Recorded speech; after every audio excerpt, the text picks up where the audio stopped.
मधुरं स्वरूपं कर्मापिते च मधुरं मधुरस्मृतिश्च बुद्धिं प्रबोधय प्रभो मधुबोधशक्तिं विद्यां प्रयच्छ परमां परिभावयामि।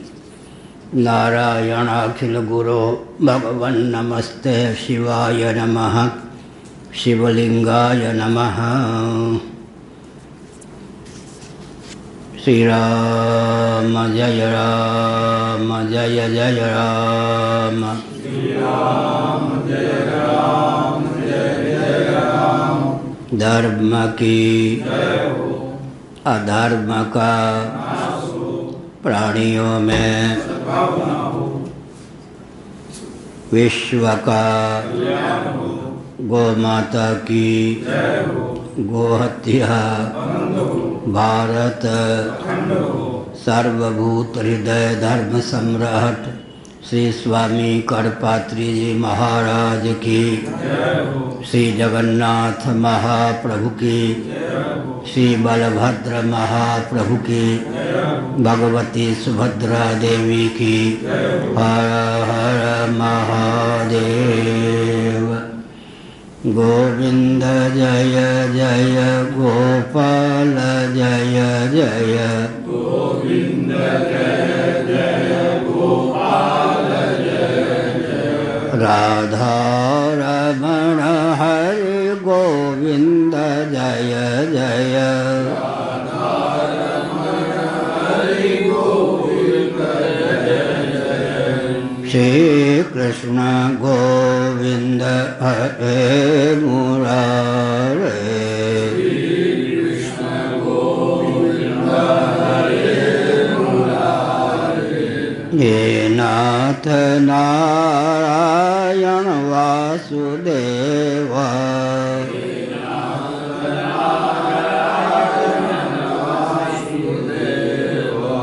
गोविंद जय जय गोपाल जय जय गोविंद जय जय गोपाल जय जय राधा रमण हरि गोविंद जय जय राधा रमण हरि गोविंद जय जय गोविंद जय जय गोपाल जय जय गोविंद जय जय गोपाल जय जय राधा रमण हरि गोविंद जय जय राधा रमण हरि गोविंद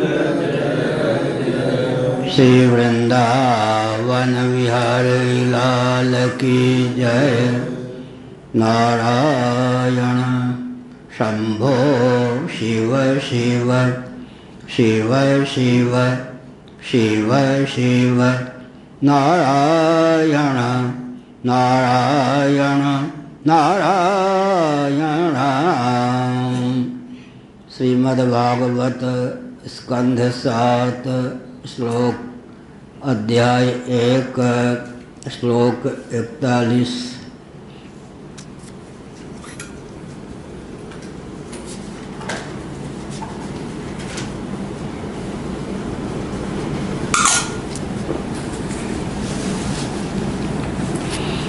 हिरण्यकशिपुपुत्रं प्रह्लादं केशवप्रियं जिघांसुरकरोन्नानायातना मृत्युहेतवे।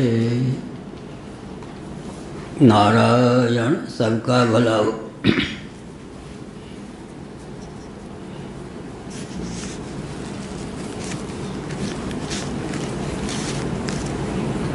जैसा कि पिछले दिनों निरूपण चल रहा था, प्रमादो वही मृत्यु हो। प्रमाद मृत्यु है।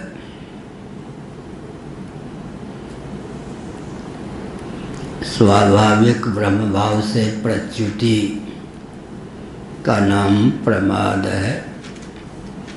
प्रमा वास्तव बोध का जो दमन कर दे उसका नाम प्रमाद है। सनत सुजातीय एक पर्व है महाभारत में। सनत सुजातीय पर भगवत्पाद आदि शंकराचार्य महाभाग का भाष्य है। महाभारत को इतना महत्व दिया भगवत्पाद ने, उसमें जो विष्णु सहस्रनाम है उस पर भी शंकराचार्य महाभाग का भाष्य है। गीता सन्निहित है, उस पर भी शंकराचार्य महाभाग का भाष्य है। सनत सुजाति पर भी भगवत्पाद शंकराचार्य महाभाग का भाष्य है। मोह को मृत्यु मानना चाहिए या नहीं? मोह मृत्यु है, परंतु मोह मूल अज्ञान। तुलसीदास जी ने सनत सुजाति का अनुशीलन करके यह भाव व्यक्त किया, मोह का भी मूल कारण अज्ञान है, उसी का नाम प्रमाद है। स्वाभाविक ब्रह्मभाव से प्रच्युति तो संभव नहीं है, लेकिन आध्यात्मिक प्रच्युति संभव है। प्रमाद मृत्यु है। जीवन में प्रमाद को स्थान नहीं देना चाहिए, लेकिन इतना सूक्ष्म है प्रमाद कि जागरूक रहने पर, सतर्क रहने पर भी उसका सन्निवेश हो ही जाता है।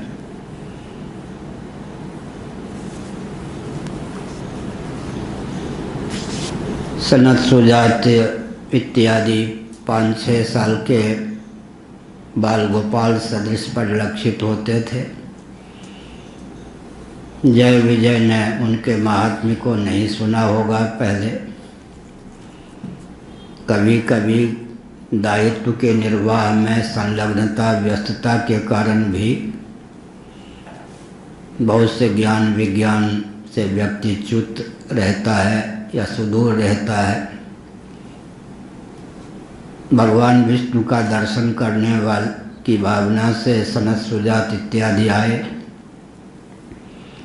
नंग धरंग बाल गोपाल दिगंबर समझकर जय विजय ने भगवान तक पहुँचने में व्यवधान डाला, प्रवेश नहीं होने दिया। इतना सा प्रमाद हुआ। किसी के महत्व को, महात्म्य को न समझना, शरीर आदि की दृष्टि से उसके स्वरूप का अंकन करना, यहाँ यह प्रमाद है। कोई 5-6 साल का व्यक्ति परिलक्षित होता है, बच्चा ही है, अभी नादान है, लेकिन क्या पता ज्ञान विज्ञान में वो वृद्ध हो, कि प्रमाद हो गया।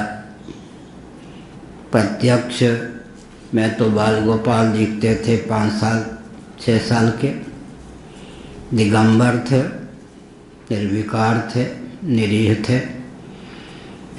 जय विजय नहीं परख पाए कि ये पूर्वजों के भी पूर्वज हैं। देखत बालक बहुकालीना,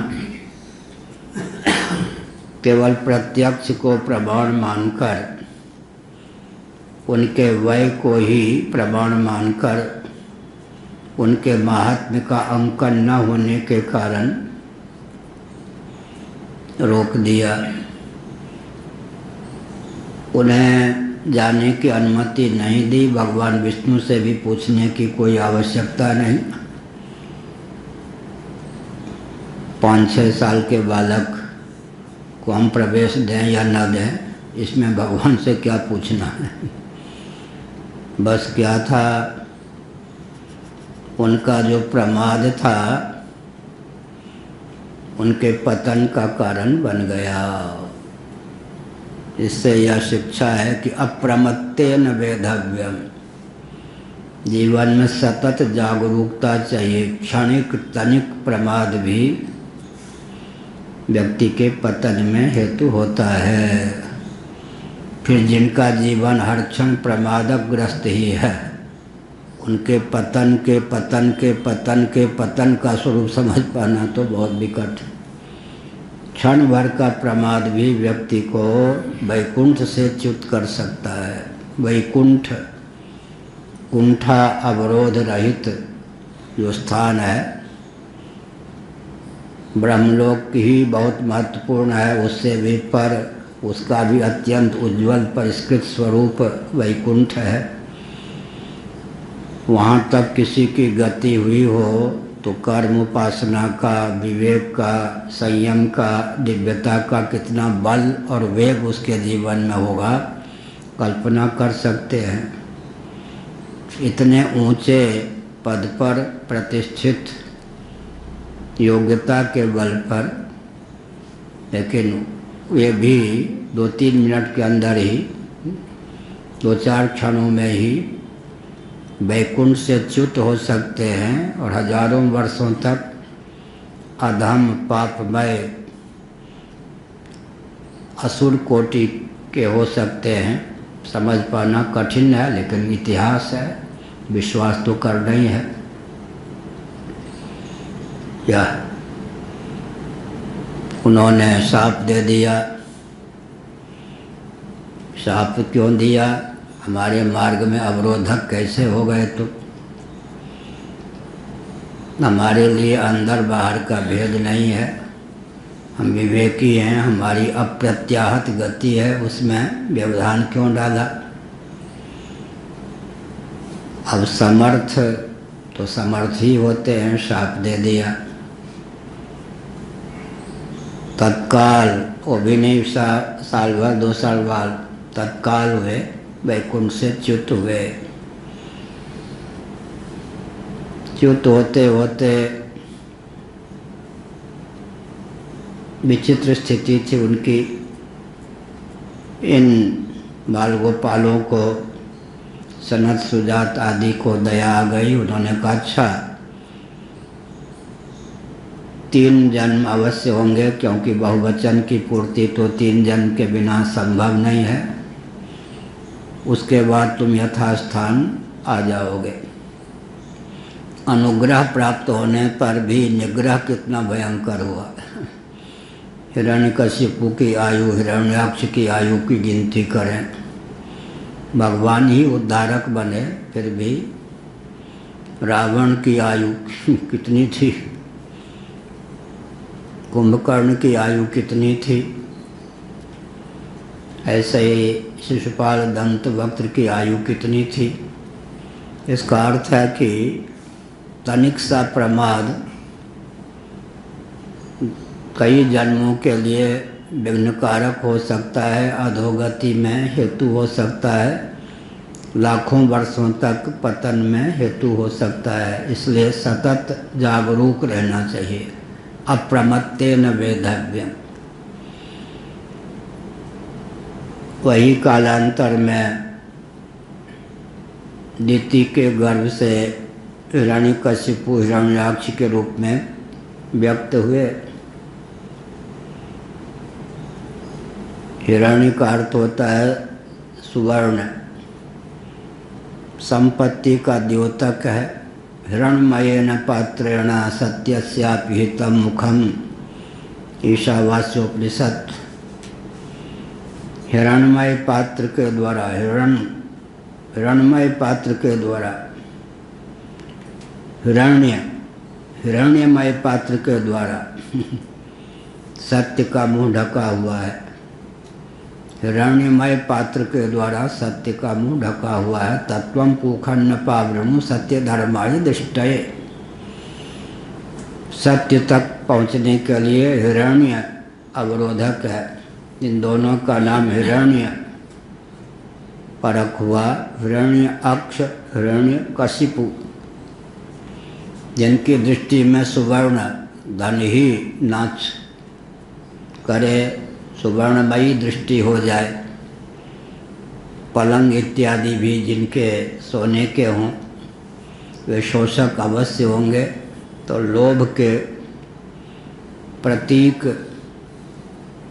हिरण्य, लोभ की प्रधानता से एक जन्म, रावण कुंभकर्ण काम की प्रधानता से दंत्रवक्त शिशुपाल, क्रोध की प्रधानता से मान लें त्रिविधम नरकस्येदम, भगवद गीता के 16वें अध्याय के अनुसार नरक के खुले हुए द्वार हैं।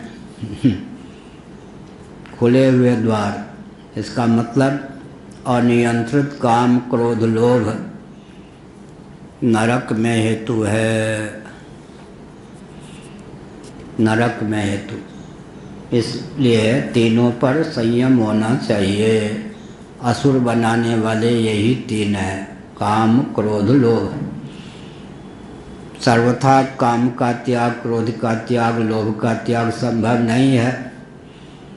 तो मर्यादा की सीमा में काम क्रोध लोभ को प्रश्रय दें, मर्यादा की सीमा का अतिक्रमण करके काम क्रोध लोभ ना हो। याज्ञवल्क्य किस उपनिषद में बहुत बढ़िया आया, क्रोध किए बिना न रहा जाए तो क्रोध पर क्रोध कीजिए। क्या याज्ञवल्क्य उपनिषद, क्रोध के बिना न रहा जाए तो क्रोध पर क्रोध कीजिए। नैमिषारण्य में एक व्यक्ति था, सुमिरन पूजन उसका नाम रखा गया था। हर समय क्रोध, क्रोध की मूर्ति ही था। हम जहाँ रहते थे उस विभाग में रख दिया गया था। वो ब्राह्मण क्षत्रिय वैश्य नहीं था। हम लोग स्वयं भोजन बनाते थे, रसोईया भी हमको प्राप्त नहीं था, उसको भी देते थे। लेकिन कभी ऐसा नहीं कि लड़े झगड़े बिना हो जाए। एक दिन हमने अमरनाथ मिश्र जी आदि से कहा, एक मैं अभिनय करूँगा, किसी प्रकार इसे क्रोध का अवसर नहीं दूंगा, फिर ये क्या करता है देखूँगा। आइए आइए, मैंने कहा सुमिरन महाराज आइए आइए। वहाँ क्यों खड़े हैं, यहाँ खड़े होइए। कितनी रोटी चाहिए? 5। हमने कहा अमरनाथ मिश्र जी इनको 7 रोटी दीजिए। अब उसके लिए तो आइए आइए, किसी का अपमान तो करना मैं जानता ही नहीं, हमारा स्वभाव। लेकिन क्रोधी ठहरा। अब उसको आइए आइए आइए पधारिए, बैठ के पाना हो बैठ के पाइए, ले जाना हो ले जाइए। कितनी रोटी चाहिए? मान लो उन्होंने कहा 5, तो हमने कहा 7 दो, 6 कहा तो हमने कहा 9 दो। उसके बाद मैं छिप गया कि अब ये करता क्या है, क्रोध का अवसर नहीं दिया। वो भोजन अपने कमरे में जाकर उसने रखा। उसके बाद कुल्हाड़ी ली। हम लोग वन में रहते थे, जंगल में। जंगली सहतूत के वृक्ष को माँ बहन की गाली दे और काटे। हमने अमरनाथ मिश्र जी आदि, आगे चल के वो चिन्मयानंद सरस्वती जी महाभाग हमारे गुरु भाई हुए, कहा कि देखिए कितना क्रोध इसमें, आज इसको क्रोध का कुछ भी अवसर नहीं मिला। कुल्हाड़ी लेकर निरपराध वृक्षों को माँ बहन की गाली दे, 2-3 बार फिर काटे। हमने कहा ये व्यक्ति को रोज़ 10-20 को नहीं मार देता, यही क्या कम है। बड़ी विकट स्थिति होती है। तो ये काम क्रोध लोभ ये सब नरक के द्वार हैं। मर्यादित हूँ, इनका क्लिष्ट नहीं अक्लिष्ट उपयोग होना चाहिए। कमनीय परमात्मा की प्राप्ति की इच्छा हो जाए, यह भी तो काम है। इससे बढ़िया काम का उपयोग क्या होगा? काम तारक बन गया, मारक नहीं। कुचला आदि होता है ना, तो वैद्य लोग शोधित करके मारक कुचला को तारक बना लेते हैं, मारक संख्या को भी तारक बना देते हैं। ऐसे ही काम तारक हो जाता है। गोपांगनाओं ने काम का विषय भगवान को बनाकर अपना उद्धार कर लिया। कमनीय परमात्मा को प्राप्त करने की कामना उद्धार में हेतु हो जाती है। क्रोध पर क्रोध करें, या बहुत बढ़िया वाल्मीकि रामायण में है, इस समय कौन ऐसा वो मंडल पर व्यक्ति है जो उचित समय तक उचित पात्र पर उचित मात्रा में उचित विधा से क्रोध करता हो। राम भगवान के परोक्ष रूप से गुणगणों का वर्णन है। कौन समय इस भूमंडल पर कौन ऐसा व्यक्ति है जिसमें ये सब गुण हों। अंत में भगवान रामभद्र राजकुमार राम जी में को घटाया गया, चरितार्थ किया गया। तो एक गुण ये भी है, कौन ऐसा इस समय भूमंडल पर व्यक्ति है उचित पात्र पर उचित समय तक उचित मात्रा में क्रोध करना जानता हो। तो क्रोध का अक्लिष्ट उपयोग हो गया। याज्ञवल्क्य के उपनिषद में तो बहुत बढ़िया आया, क्रोध पर ही क्रोध कर दीजिए, काम को ही मिटाने की कामना कर लीजिए। क्या लोभ को दूर करने का लोभ पाल लीजिए। ऐसे ही लोभ दैवी संपत्ति को प्राप्त करने की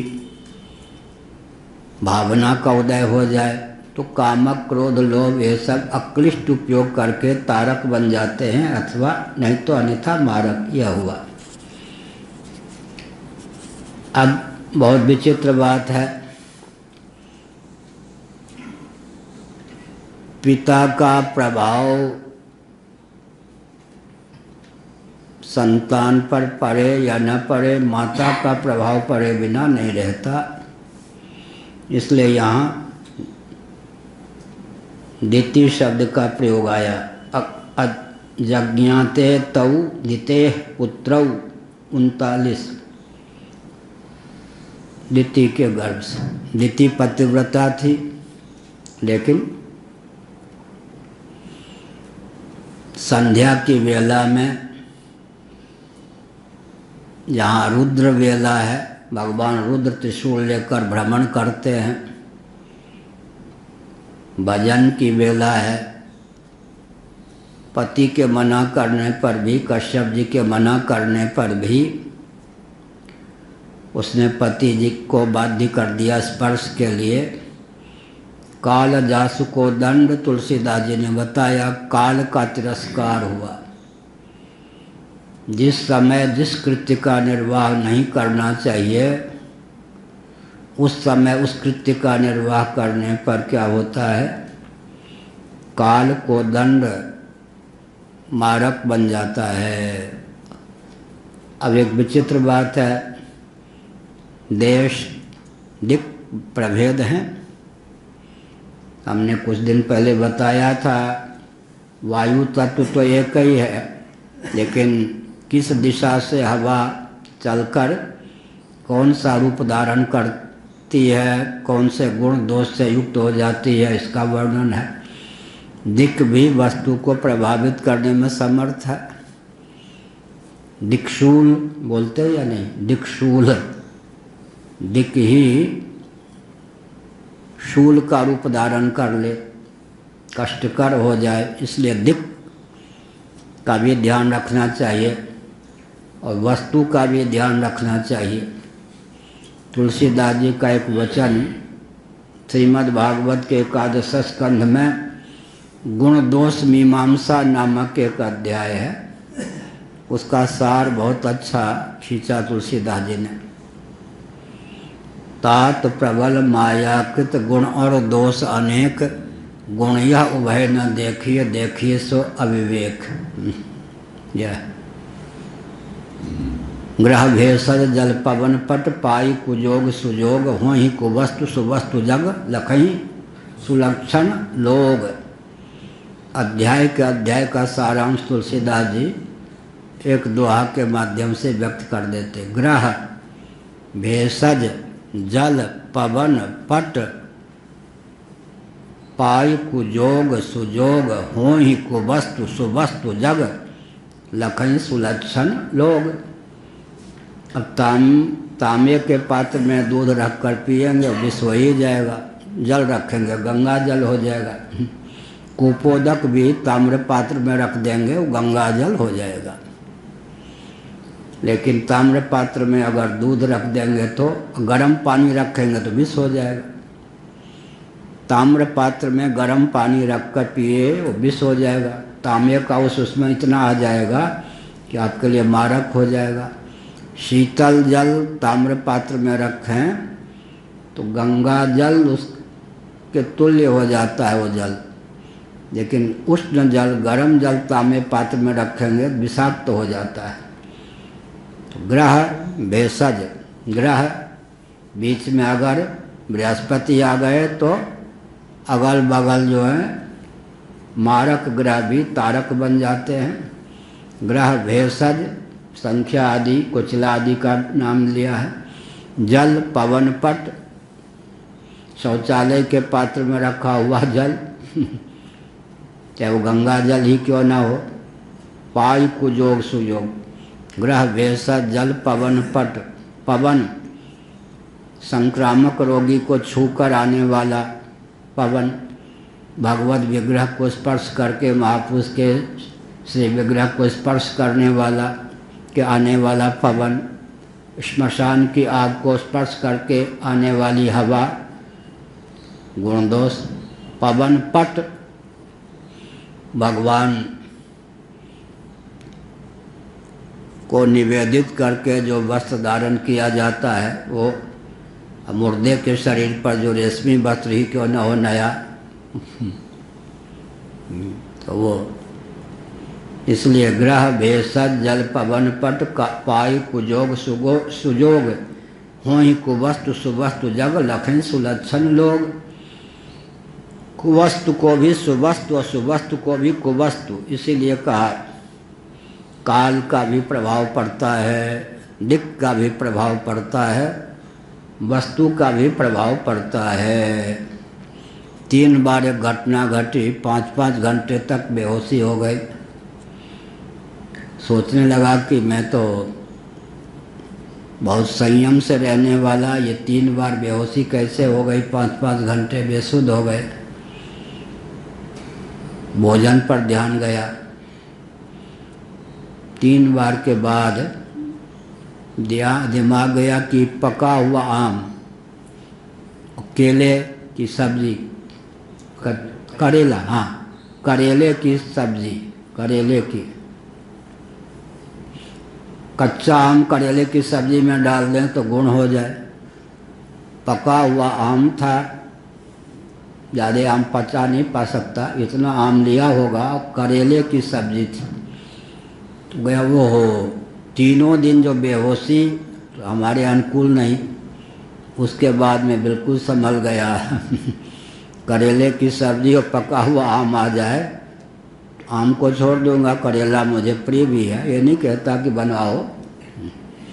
स्वामी अखंडानंद महाराज कहते थे कि आज्ञा देकर जो भोजन बनवाता है चटोरा हो जाता है। शास्त्र सम्मत होना चाहिए, सुपाच्य होना चाहिए, स्वादिष्ट होना चाहिए, लेकिन जो भोजन बढ़िया लगे ये बन जाए चटोरा बन जाएगा। रसोई घर की व्यवस्था है, जो बने उसको पाओ तो है। लेकिन ये अब करेले की सब्जी और पका हुआ आम, इन दोनों का योग विष बन जाता है। ताम्र पात्र में रखा हुआ उष्ण जल विष बन जाता है। इसलिए विचित्र बात है। तो यहाँ पर पाई कुजोग सुजोग हो ही कुवस्तु सुवस्तु जग लखई सुलक्षण लोग। तो संध्या काल का अतिक्रमण करने से माता के प्रमाद के कारण क्या हुआ, ये राक्षस बन गए। दोनों क्या हो गए, आतंकवादी बन गए, उग्रवादी बन गए। कैमुति का न्याय। आजकल सावधान, प्रातःकाल का पाठ सुन के हमारे सचिव जी भी चौंक गए। कितनी सावधानी बरतनी चाहिए, कहाँ व्यक्ति असुर बन जाए और कितने असुर हो जाएं कह नहीं सकते। ऐसे ही विचित्र बात है, आजकल क्या हुआ, जिस काल में जिस कृत्य का निर्वाह होना चाहिए उसका विवेक ही शांत हो गया। विद्युत आदि के कारण और परंपरा से अध्ययन न होने के कारण, पुराण आदि का श्रवण न होने के कारण, तो काल जास को दंड, बढ़िया है। काल श्रीमद् भागवत के एकादश स्कंध में बहुत उत्तम तथ्य है। क्या भगवान ने कहा कि भेद बुद्धि जिनके जीवन में है उनके लिए मैं काल बन जाता हूँ, तिनका काल रूप में ताता, शुभ और अशुभ कर्मफल दाता। तुलसीदास जी ने उसका अनुवाद किया। और काल कलयति प्रकाशयति, कलनात्मक काल है। इस रहस्य को जो जान जाता है, कलनात्मिका शक्ति से अवच्छिन्न चैतन्य का नाम काल है। पूज्य गुरुदेव का शब्द है, वाक्य है धर्म सम्राट जी का, करपात्र महाभाग का। कलना काल कलयतामहम, कलनात्मिका शक्ति से अवच्छिन्न चैतन्य का नाम काल है।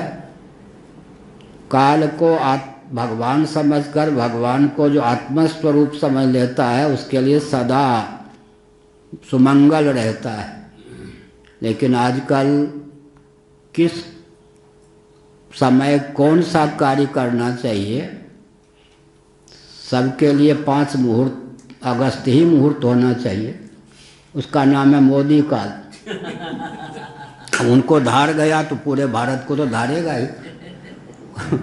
उनके कर कमलों से 5 अगस्त को जो घोषणा कर काम होगा, मुखारबिंद से घोषणा होगी, वो मुहूर्त बन जाता है उनके लिए। ये भी ज्योतिष है। दैवयोग से प्रमाद भी कहीं कहीं, स्थान की महिमा से प्रमाद सिद्ध नहीं होता। काशी में उत्तरायण दक्षिणायन का ध्यान रखना चाहिए, लेकिन काशी की ऐसी महिमा है कि रात्रि में भी वहाँ मुर्दे जलाए जाते हैं। सब रात्रि में शब्द अन्यत्र वर्जित है।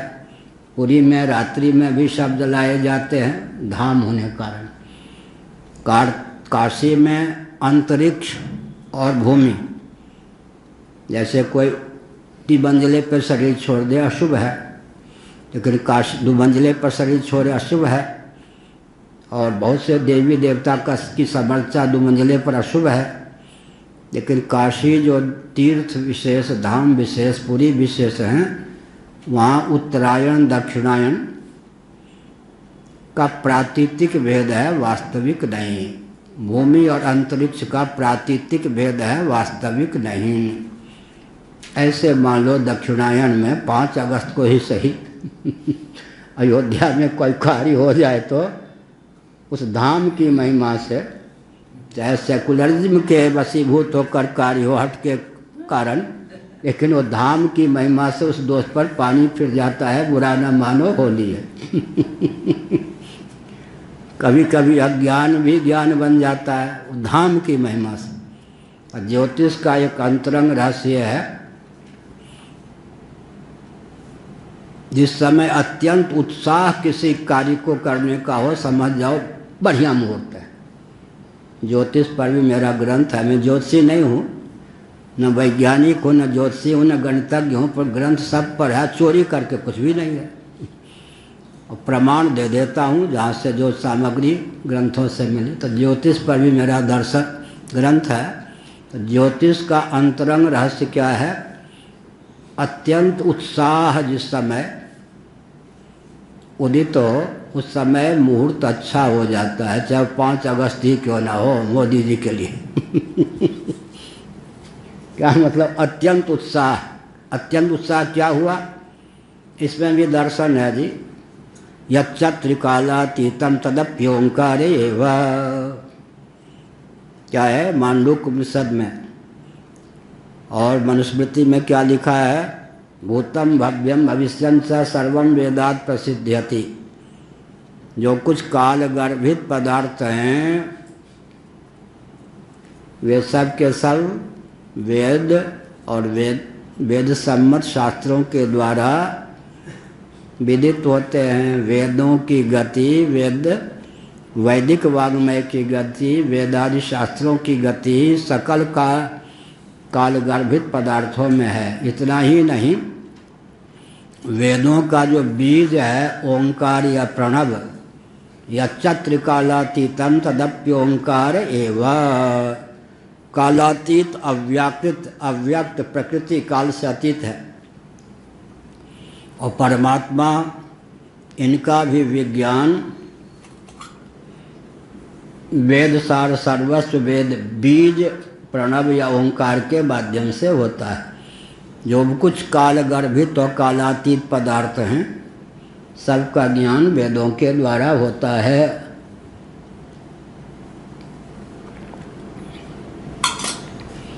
तो अब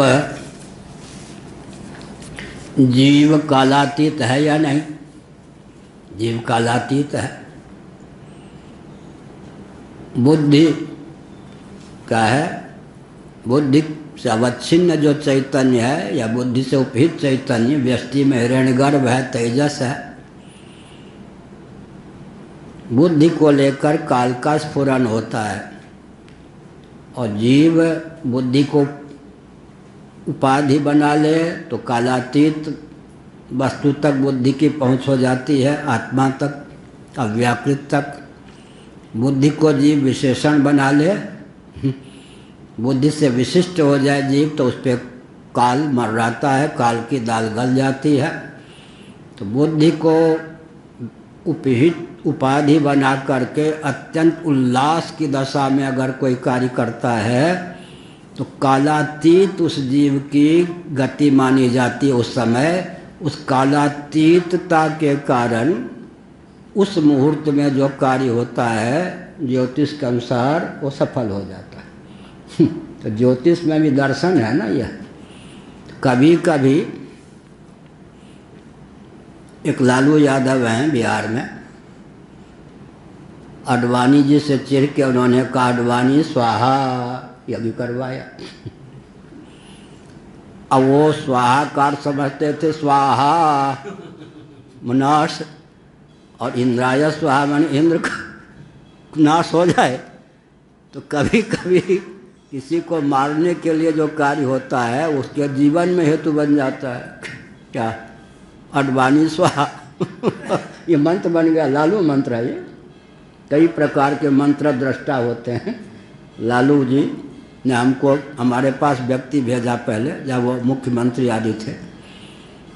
शंकराचार्य मुझसे नाराज रहते हैं, मिलने भी नहीं देते, तो उनको कह देना जीवन भर मैं तो चहल पहल करता ही रहूँगा, लेकिन मिलने की इच्छा जरूर है। अब चहल पहल छोड़ दूँ तो मिलूँ, ये तो संभव नहीं है। बहुत अच्छा हो कि चहल पहल करता भी रहूँ, एक बार कम से कम मिलने दे। हमने कहा ना, वो नहीं होगा।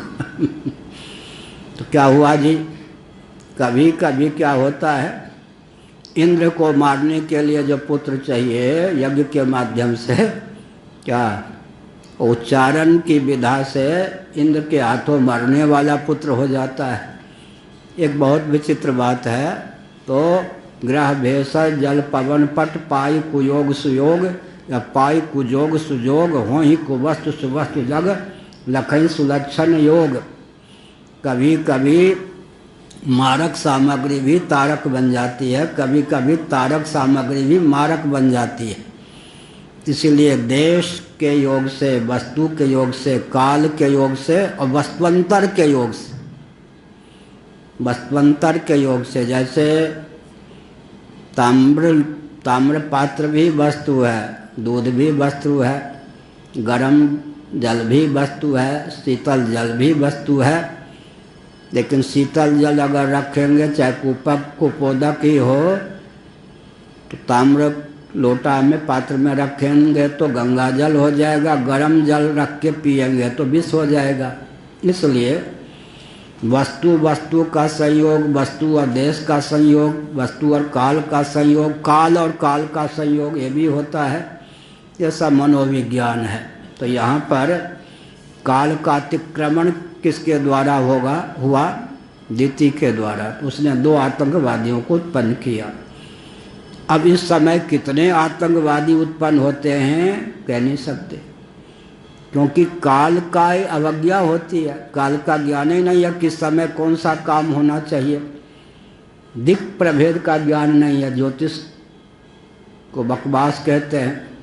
दिक् प्रभेद का ज्ञान नहीं है, वस्तु प्रभेद का ज्ञान नहीं है। वस्तु और वस्तु के योग से क्या विस्फोट होगा, क्या तारक होगा, क्या मारक होगा, इसका ज्ञान नहीं है। तो वस्तु विवेक शून्य, दिक् विवेक शून्य, काल विवेक शून्य जो मनुष्य को बनाया गया है वो सब मारक, तारक सामग्री भी मारक बन जाती है। तो यहाँ माता के प्रमाद से संध्या की वेला में पति को वाद्य की स्पर्श के लिए ये दोनों आतंकवादी बन गए। लेकिन भगवान करुणा वरुणालय हैं, अपने ही सिद्ध भक्तों ने अपने ही सिद्ध भक्त को, द्वारपाल को शाप दे दिया। अब सनकादि पे नाराज होते भगवान, हो तो उचित नहीं, जो हो गया हो गया। इनके उद्धार के लिए वराह अवतार, नृसिंह अवतार भगवान ने धारण किया। वराह अवतार, हिरण्याक्ष पृथ्वी उद्धार के व्यास, और नृसिंहावतार हिरण्यकशिपु के उद्धार की भावना से दो अवतार धारण किया। दोनों अपने जय विजय के शाप का जो एक अंश था 3 जन्म में, उसके शोधन के लिए, अपनोदन के लिए भगवान ने। तो ये जो मारना भी है ये तारना है। इसीलिए हम बार बार, हमारे पूज्य गुरुदेव ने बताया, श्री रामानुजाचार्य महाभाग ने लिखा है गीता भाष्य आदि में, प्राणियों पर अनुग्राहक व्यापार का नाम हिंसा है। अनुग्राहक व्यापार का नाम हिंसा, सदृश होने पर भी हिंसा नहीं है। तो भगवान ने बाहर से क्या किया, मारा, लेकिन अंदर से क्या हुआ, प्रतिबंध जो था उसको हटा दिया। 1 जन्म के प्रतिबंध का तुलसीदास जी ने बढ़िया लिखा, मुकुट न भये हते भगवाना 3 जन्म द्विजवचन प्रमाणा। ब्राह्मण ने शाप दे दिया। तो भगवान के मारे जाने, भगवान के द्वारा मारे जाने पर भी मुक्त नहीं हुए, प्रतिबंध ही क्षीण हुआ। 1 जन्म का प्रतिबंध क्षीण हुआ लेकिन मुक्त नहीं हुए। तुलसीदास जी के सामने एक समस्या आ गई। क्या आ गई, राम भक्त जी बैठे भी थे, राम जी के भक्त, कृष्ण जी के भक्त भी बैठे थे, आपस में विनोद होने लगा। राम जी के भक्त अपने राम जी का यशोगान कर रहे थे, कृष्ण जी के भक्त अपने श्री कृष्ण का यशोगान कर रहे थे। अजी राम जी ने रावण को मारा, फिर भी तो उद्धार नहीं हुआ, उसका जन्म हो गया। हमारे कृष्ण भगवान ने किसको कर दिया, दंतवत शिशुपाल को मार दिया, उद्धार हो गया।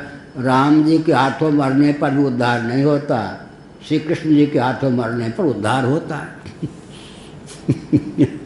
अब राम ही, भगवान राम ही कृष्ण बने हैं, लेकिन व्यंग्य है आपस में, बड़ी विचित्र बात। तुलसीदास जी ने सोचा, वो मैं तो राम जी का यशोगान करूँगा, कृष्ण गीतावली भी है क्या, तुलसीदास जी के ग्रंथों में कृष्ण गीतावली, भगवान श्री कृष्ण का यशोगान किया है।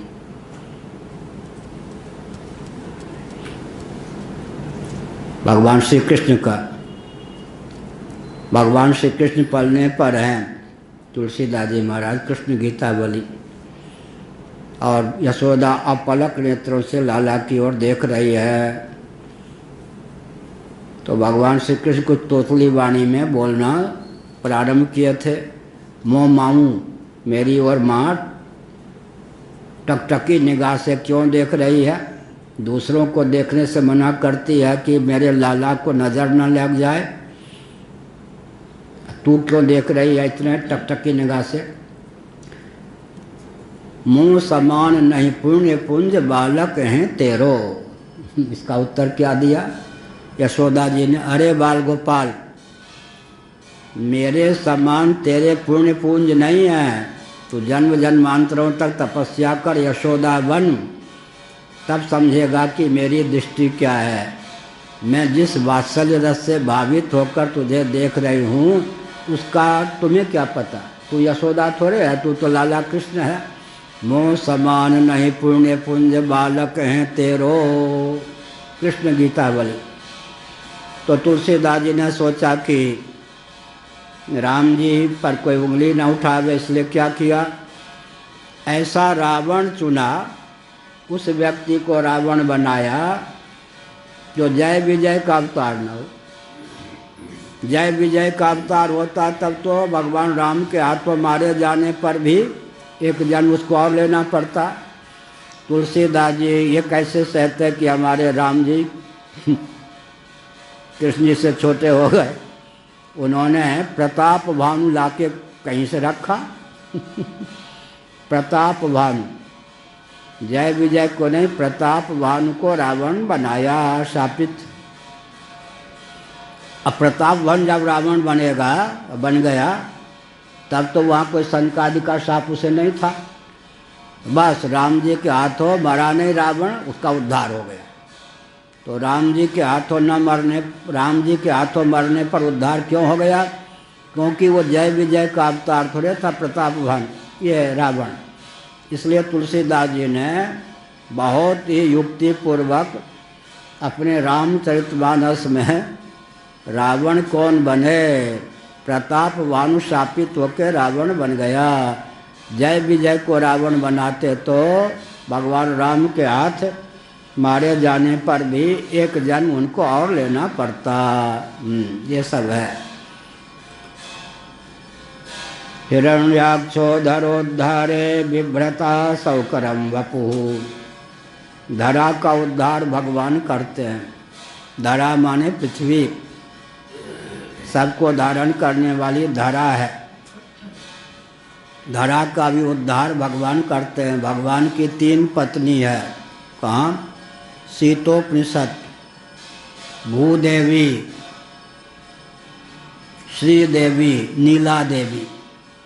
वैकुंठ में रहती हैं श्रीदेवी। ये पृथ्वी भी भगवान की पत्नी है, इसलिए हम लोगों की माँ है। और एक है नीला देवी, बहुत अंतरंग जो शक्ति है भगवान की पत्नी, उसका नाम है नीला, शीतोपनिषद के अनुसार। श्री रामानुज संप्रदाय में उसका बहुत वर्णन है, बहुत ऊंचे ढंग से आराधना होती है। शीतोपनिषद में भगवान की 3 पत्नी, वैकुंठ में रहने वाली अधिष्ठात्री देवी श्री देवी हैं, और अत्यंत अंतरंगा शक्ति हैं नीला देवी। और यहाँ भूदेवी का उद्धार किया। हिरण्यकशिपु पुत्रम प्रहलादम केशव प्रियम जिघाम सुरः करो नाना यातना मृत्यु हेतवे। अब एक विचित्र बात है, हिरण्यकशिपु तो बन गया, तो सनत कुमार या सुजाति प्रहलाद बन के आ गए, अपने द्वारा शापित व्यक्ति का पुत्र बन के आ गए। उसके उद्धार के लिए प्रहलाद हो गए। केशव प्रियम, भगवान विष्णु के अत्यंत प्रिय, और भगवान विष्णु को अत्यंत प्रेम पूर्वक निहारने वाले उनके भक्त प्रहलाद को अनेक प्रकार की यातना दी। किसने? उसी के पिता हिरण्यकशिपु ने। नवारे सर्वस्य कामाय सर्वं प्रियं भवति, आत्मनस्तु कामाय सर्वं प्रियं भवति। बंधु न होय मोर यह काला, यह बंधु नहीं हो सकता। सुग्रीव ने कहा यह तो मेरा काल है। इसी प्रकार से सर्वभूतात्मभूतं तम प्रशांतं समदर्शनम भगवते सास्पृष्टम न शक्नोधन्तुमुद्यमैः। समय भी हो रहा है, 42वां श्लोक बहुत महत्वपूर्ण है।